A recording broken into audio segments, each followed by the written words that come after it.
Bismillahirrahmanirrahim. Assalamualaikum warahmatullahi wabarakatuh. Waalaikumsalam warahmatullahi wabarakatuh. Alhamdulillahilladzi ahyana ba'da ma amatana wa ilaihin nusyur. Asyhadu an la ilaha illallah wahdahu la syarika lah wa asyhadu anna Muhammadan abduhu wa rasuluh. Allahumma salli wa sallim ala sayyidina Muhammad wa ala alihi wa ashabihi ajma'in, amma ba'd. Alhamdulillah, tidak henti-hentinya kita bersyukur kepada Allah Subhanahu wa taala. Anishkur lillah wa man yashkur fa inna ma yashkuru li nafsi wa man qafara fa inna Allaha Ghaniyyun hamidah. Bersyukurlah kepada Allah. Barang siapa yang bersyukur kepada Allah, maka sesungguhnya ia bersyukur untuk dirinya sendiri. Dan barang siapa yang kufur, tidak mau bersyukur kepada Allah Subhanahu wa taala, maka kata Allah, bukanlah sesuatu masalah, karena Allah itu maha kaya, Allah itu maha terpuji. Mau bersyukur, tidak bersyukur, tidak akan mengurangi kekayaan Allah Subhanahu wa taala dan tidak akan mengurangi kebesaran Allah Subhanahu wa taala. Salawat dan taslim senantiasa tercurah kepada baginda Nabi besar Muhammad sallallahu alaihi wasallam. Beliau adalah sosok manusia yang agung yang diutus oleh Allah Subhanahu wa taala membawa manusia dari alam jahiliyah, dari alam penuh kebodohan menjadi alam yang penuh dengan cahaya, yaitu cahaya Islam. Jamaah suku sekalian yang insyaallah sama-sama dirahmati dan dimuliakan oleh Allah Subhanahu wa taala. Allah menciptakan manusia dan juga beserta dengan perangkat-perangkat aturan yang ada di dalamnya. Kenapa jemaah sekalian? Karena Allah tahu bahwa manusia jika tidak diberikan petunjuk, maka dia akan tersesat. Petunjuk yang diberikan oleh Allah Subhanahu wa taala itu adalah berupa Al-Qur'an. Sebagaimana misalnya yang sering disampaikan di sini, Syahrul Ramadan alladzi unzila fihi al-Qur'an hudan lin-nas wa bayyinat minal huda wal furqan. Bulan Ramadan yang di dalamnya diturunkan permulaan Al-Quran sebagai hudan linnas, sebagai petunjuk bagi manusia, dan penjelasan mengenai petunjuk tersebut, dan juga sebagai pembeda. Jadi Al-Quran ini Allah turunkan untuk menjadi petunjuk sebagai hudan linnas, petunjuk bagi manusia supaya tahu jalan mana yang harus ditempuh supaya tidak tersesat dan sampai kepada tujuan yang ingin kita capai. Jemaah sekalian yang insyaallah dirahmati Allah Subhanahu wa taala, maka ternyata ketika Allah menurunkan Al-Qur'an ini, manusia memiliki 3 karakter. Ya, jadi pada dasarnya di dalam Al-Qur'an itu Allah mengkategorikan manusia itu hanya ada 2. Ada golongan orang kafir, termasuk di situ adalah orang-orang musyrikin, orang-orang yang menyekutukan Allah. Dan yang kedua adalah orang muslim. Kalau orang kafir saya kira sudah jelas tempatnya adalah neraka. Bukan saya yang menyampaikan, tapi itu adalah Al-Qur'an. Allah yang menyampaikan itu. Kita yakin dan percaya bahwa Al-Quran itu dari Allah Subhanahu wa taala. Kalau tidak percaya, berarti kurang iman tak. Karena salah satu rukun iman adalah percaya kepada kitab-kitab Allah. Jadi kalau tidak percaya, kurang iman tak. Kurang 1 dari 6 iman tersebut. Jamaah sekalian, kemudian golongan yang kedua adalah orang muslim, orang yang Islam. Orang Islam ini dibagi oleh Allah Subhanahu wa taala menjadi 3 bagian. Sebagaimana dijelaskan tadi malam ada Al-Ustaz. Karena kebetulan juga materiku sebenarnya sama dengan semua hari ini. Seandainya saya tahu saya akan mengubah materiku, tapi tak kalau sudah dikonsep. Tapi kan setiap Ustaz memiliki cara menyampaikan dan perspektif yang berbeda. Ya, jadi tidak mungkin itu sama. Pasti beda. Ya, Allah Subhanahu wa taala berfirman dalam surah Al-Fatir ayat ke-32, "Tsumma awrasnal kitaba allazina istafaina min ibadina faminhum zalimun li nafsihi wa minhum muqtasidun wa minhum sabiqun bil khairati bi idznillah dzalika huwal fadlul kabir." Tsumma awrasnal kitaba alladzina, ya, kemudian kami mewariskan kitab Al-Quran kepada orang-orang yang kami pilih dari hamba-hambaku, dari hamba-hamba kami. Kemudian ketika Al-Quran itu sampai kepada mereka, muncullah 3 golongan orang Islam ini. Yang pertama adalah zalimun binafsi. Jadi orang-orang yang zalim terhadap dirinya sendiri. Siapa itu? Yang zalim. Ya, zalim ini lawan katanya adalah adil. Ya, jadi kalau lawannya zalim itu adil. Adil itu adalah menempatkan sesuatu pada tempatnya, jemaah sekalian. Kalau sesuatu kita tempatkan pada tempatnya itu akan indah. Betul tidak Pak Rahmat? Kalau kacamata disimpan di depan mata, maka indah. Kalau kacamata disimpan di atas kepala, tidak akan indah kan? Bukan pada tempatnya. Rambut jika berada di atas kepala kita akan seperti mahkota bagi wanita. Nah, ini orang sekuler yang bilang. Kalau orang sekuler itu begitu. Rambut adalah mahkota. Sebab kenapa? Perempuan-perempuan muslim tidak mau menutup mahkotanya, jadi jangan terjebak. Kalau ada yang bilang rambut adalah mahkota, itu adalah jebakan Batman. Ya, akhirnya ibu-ibu nak kasih mahkota betul nih. Ada nak kasih warna kuning, warna emas, semprot. Sudah itu keluar lagi, memperlihatkan di orang. Ini rambutku sudah dicat warna kuning, keemasan. Ya. Hati-hati, ini adalah jebakan Batman. Rambut jika disimpan di kepala itu indah, tapi coba kalau rambut tersimpan di atas makanan, mau dimakan gitu, langsung jijik. Ada rambutnya, panjang lagi rambutnya. Makanya itu koki-koki. Saya pernah berpikir, kenapa itu saya lihat koki-koki kayak pakai kerudung semua? Ternyata bukan kerudung. Itu hanya untuk menutup rambutnya supaya kalau dia membuat makanan, rambutnya tidak jatuh di masakan. Jadi ibu-ibu, ya kalau mau memasak di rumah, ya bagus jadi ditutup. Tapi kalau suaminya dia dapati, saya kira tidak apa-apa. Itu mungkin sebagai mahabbah, sebagai rasa cinta, supaya itu suami tak kalau lihat rambutnya naik lagi. Ya gitu.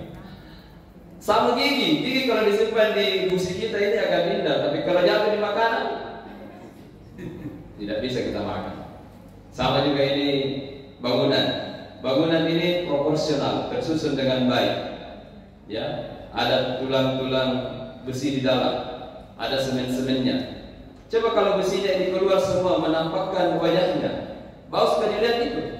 Besi keluar tong, batu-batu keluar tong.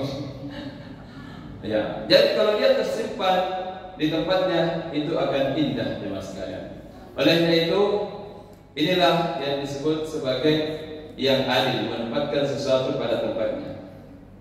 Bagaimana maksudnya zalim di dalam Al-Quran? Yang zalim di situ adalah yang dikatakan tadi, zalimun li nafsi. Mereka adalah orang-orang yang menzalimi dirinya sendiri. Mereka ini adalah muslim, Mereka mengerjakan perkara-perkara yang diwajibkan oleh Allah Subhanahu wa taala.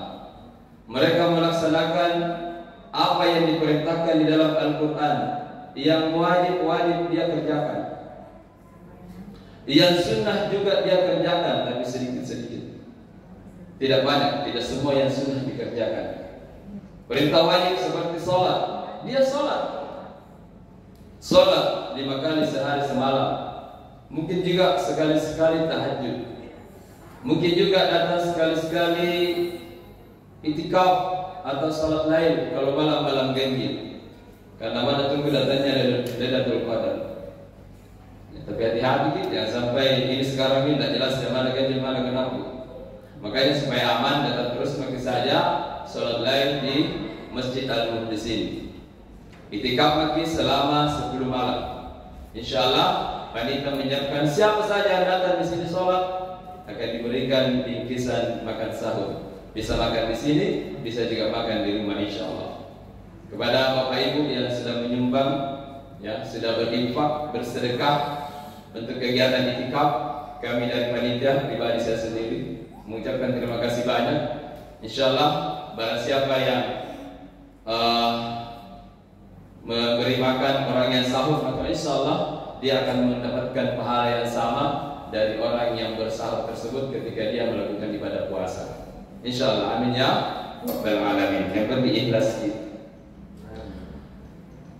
Jemaah sekalian insyaallah dirahmati dan dimuliakan oleh Allah Subhanahu wa taala.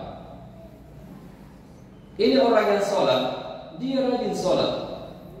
Tengah malam dia bangun. Tetapi apa yang dilakukan? Dia juga melakukan perkara-perkara yang diharamkan oleh Allah Subhanahu wa taala. Dia juga sedikit-sedikit mengerjakan perkara-perkara yang makruh. Biasanya kan kalau berbicara kita tentang makruh, mindset kita itu langsung ke rokok. Karena kenapa? Tidak ada ulama yang mengatakan merokok itu boleh. Status hukum yang paling rendah sekali, yang sangat minimal, merokok itu hukumnya adalah makruh. Setinggi-tingginya adalah haram dan tidak ada yang mewajibkan. Jadi ini yang disebut orang zalim. Karena kenapa? Dia sholat, tetapi kemudian apa yang dilakukan? Ketika di kantor, dia kemudian menjabat sebagai pejabat keuangan atau pengelola keuangan. Dia adalah PPK, pejabat pembuat komitmen. Dia adalah seorang PBJ, ya, pejabat pengadaan barang jasa. Itu luar biasa godaannya. Kalau datang itu PBJ, ketemu dengan penyedia, bahaya di situ kong kali-kalinya. Sekarang ini Pak, banyak sekali penyedia barang jasa, sehingga mereka juga ini berebut. Mudah-mudahan perusahaan yang dipakai. Tentunya kalau mau dipakai lagi, biasanya ada deal-deal. Kalau tidak baik lagi, dilempar. Tidak dipakai lagi untuk pengadaan selanjutnya. Akhirnya apa yang terjadi? Bagaimana dengan nilai pahala dari pelaksanaan sholat kita, ibadah-ibadah sunnah kita?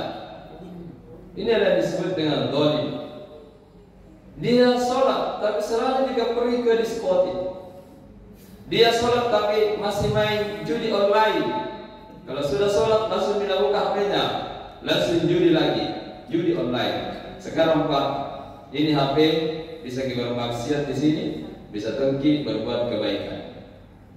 Ini hasil HP ini ada nerakanya, ada tong surganya, ada malaikatnya, ada tong setannya. Terserah kita mau pakai. Makanya Allah berikan kita akal. Kalau mau kita pakai di jalan yang baik, bukalah konten-konten atau misalnya aplikasi-aplikasi yang bisa kita lebih baik mendekatkan diri kepada Allah Subhanahu wa taala. Aplikasi Al-Qur'an bisa kita buka di HP kita. Mau belajar arti Al-Qur'an, kata per kata ada di HP kita. Ya, saya pernah mencoba-coba membandingkan diri saya karena saya juga bukan orang sempurna. Saya biasa ngantar anak-anak pergi les di luar Ramadan sambil mengisi waktu menunggu anak pulang. Saya misalnya buka-buka aplikasi media sosial, tidak terasa 1 jam berlalu, tidak ada yang tersisa, tidak ada yang tertinggal. Hal-hal yang positif tidak ada yang tertinggal. Kemarin dicoba waktu Ramadan ini, ngantar lagi anak, coba buka Al-Quran mengaji. Alhamdulillah ternyata 1 jam bisa membaca Al-Quran 1 juz lebih. Ini kan bisa kita koreksi juga diri kita. Ternyata kadang-kadang ini kita juga lalai dalam waktu-waktu yang kita miliki sendiri. Jamaah sekalian, oleh itu jangan sampai kita ini termasuk orang-orang yang zalim dengan diri kita sendiri. Beribadah, rajin sholat, tetapi melaksanakan juga apa yang diharapkan oleh Allah Subhanahu Wa Taala. Sholat tapi riba, apa mati doi, kasih uang ke orang. Makanya sekarang Pak, semakin miskin orang, semakin banyak pinjaman online. Karena dari ini pasar yang bagus sekarang ini, banyak orang miskin, banyak yang membutuhkan uang, maka pinjaman online itu menjamu, baik yang online maupun offline. Jadi kalau ada jemaah sekalian yang pemanak doi di sini, berhenti makin, iya, tidak berkah itu, berhenti makin. Banyak rezeki Allah yang lebih halal lagi poin, yang lebih baik. Jangan sampai kita ini adalah orang yang zalim. Bagaimana konsekuensinya kelak di akhirat orang yang zalim ini? Dia orang Islam tapi zalim. Dia sholat tetapi dia juga mengerjakan hal-hal yang diharamkan oleh Allah Subhanahu Wa Taala. Maka dia masuk dulu di neraka. Masuk di neraka, dicuci dulu dosa-dosanya, di laundry dulu. Nanti sudah selesai di laundry, baru keluar masuk surga. Itu golongan yang pertama. Yang kedua, golongan yang kedua adalah ketika mendapatkan Al-Quran disebut sebagai wa minhum muqtasid, yaitu orang-orang yang pertengahan, tengah-tengahan. Ya, saya kira berbeda ya yang mendengarkan ceramah tadi malam dengan hari ini, pasti beda. Walaupun yang disampaikan ayatnya sama, tapi perspektif yang berbeda. Yang kedua adalah orang yang pertengahan, tengah-tengah. Siapa yang tengah-tengah? Yang tengah-tengah ini dia mengerjakan yang baik, dia tinggalkan juga yang haram. Jadi dia sholat, dia puasa, dia mengeluarkan zakat, naik haji, dia tidak korupsi, dia tidak mencuri, dia tidak berzina, dia tidak riba, tetapi sedikit mengerjakan yang sunnah dan sedikit meninggalkan yang makruh. Jadi sedikit mengerjakan yang sunnah, sedikit meninggalkan yang makruh. Orang yang pertengahan ini sebenarnya tengah-tengah. Ya, jadi antara timbangannya ke kanan atau berat timbangannya ke kiri. Ya. Nah, orang yang seperti ini tentunya mendapatkan menunggu rahmatnya Allah Subhanahu Wa Taala. Karena datangnya rahmatnya Allah, ya tentunya akan berat ke kanan. Ya, jemaah sekalian yang insyaallah dirahmati dan dimuliakan oleh Allah Subhanahu Wa Taala, orang yang pertengahan ini kelak akan diperhitungkan, akan dihisab dengan hisab yang ringan. Kalau tadi yang solid dihisab dengan hisab yang berat, mungkin dia akan menunggu antrian sampai bertahun-tahun, berlama-lama untuk menunggu keputusan seperti apa hasilnya. Tapi untuk yang golongan yang kedua, yang golongan pertengahan, dia hanya dihisab dengan hisab yang ringan. Dia nanti disiksa tapi siksaan yang ringan. Jamaah sekalian, tahukah jamaah sekalian siksaan yang ringan di neraka? Orang yang paling ringan siksaannya di neraka itu siapa? Ada yang tahu? Yang paling ringan itu adalah Abu Thalib, pamannya Rasulullah Sallallahu Alaihi Wasallam, yang membela Rasul ketika Rasul dipersekusi, ketika Rasul diboikot dakwahnya. Maka Abu Thalib berdiri di depan membela dakwah dan perjuangan Rasulullah Sallallahu Alaihi Wasallam. Tapi dia masih disiksa oleh Allah Subhanahu Wa Taala, tetapi siksaannya ringan. Seperti apa siksaannya itu Abu Thalib? Yaitu ketika dia menggunakan terompa dan terompa itu dipakai, maka ke otaknya yang mendidih. Itu paling ringan. Jadi dia pakai terompa dari neraka dan yang mendidih itu adalah otak. Bagaimana itu kalau yang berat, yang ringan-ringan saja seperti itu? Mungkin kalau ada yang pernah kena kecelakaan kebakaran, biasanya kalau tangan terbakar, ya tangan tajam mendidih, tidak sampai terbakar, tidak mendidih otak. Ya, kalau misalnya kaki yang terbakar kena knalpot, ya kaki tajam mendidih. Kalau di neraka, ya kaki yang dibakar, otak yang mendidih. Itu sangat luar biasa. Olehnya itu, jamaah sekalian, mari kita ini masuk di golongan yang ketiga. Golongan yang ketiga adalah wa minhum sabiqun bil khairati bi ismillah, yaitu orang yang lebih dahulu atau pelopor yang berbuat kebaikan karena izin Allah Subhanahu wa taala. Jadi ini orang-orang yang baik. Dia mengerjakan segala yang diwajibkan oleh Allah Subhanahu wa taala, termasuk segala yang disunnahkan oleh Allah dia kerjakan. Dan dia meninggalkan apa yang diharamkan oleh Allah Subhanahu wa taala, termasuk apa yang dimakruhkan oleh Allah Subhanahu wa taala. Bahkan untuk perkara-perkara yang mubah dia berhati-hati. Sangat sedikit dia mengerjakan perkara-perkara yang mubah. Kenapa? Karena perkara-perkara yang mubah itu hanya menyanyiakan waktu saja, jamaah sekalian. Perkara mubah itu adalah perkara yang tidak memiliki konsekuensi, tidak dapat dipahala, tidak tahu ada dosanya. Contohnya main domino. Main domino itu adalah termasuk perbuatan yang mubah. Boleh kita main domino. Tapi kan apakah hidup kita ini hanya mau diisi dengan main domino? Mulai dari maghrib sampai jam berapa, atau nongkrong terus di warkop. Saya lihat di bulan Ramadan ini masih full warkop di jam-jam waktu sholat. Jalan-jalan kemarin di jam 7 di sini masih full. Warkop yang di sini, warkop yang di sana masih full. Kita tidak tahu umur kita ini apakah kita masih mendapatkan Ramadan yang akan datang. Kemarin ada di kampungku, sehat walafiat orangnya, dia tidur waktu duhur. Begitu datang anaknya, dia lihat ternyata dia sudah meninggal. Ternyata dia meninggal dalam tidurnya. Jadi kematian itu kapan saja dan di mana saja bisa datang. Olehnya itu tidak memandang apakah dia masih muda atau dia orang tua. Kadang-kadang kita bilang mungkin dia mau mati ketua, ternyata yang meninggal dia muda. Tiba-tiba dia naik motor, tabrakan, kecelakaan, mati. Olehnya itu, kalau kita mau memang mendekatkan diri kepada Allah Subhanahu wa taala, selalu mengingat-ingat Allah Subhanahu wa taala, maka ingatlah kematian. Itu kuncinya.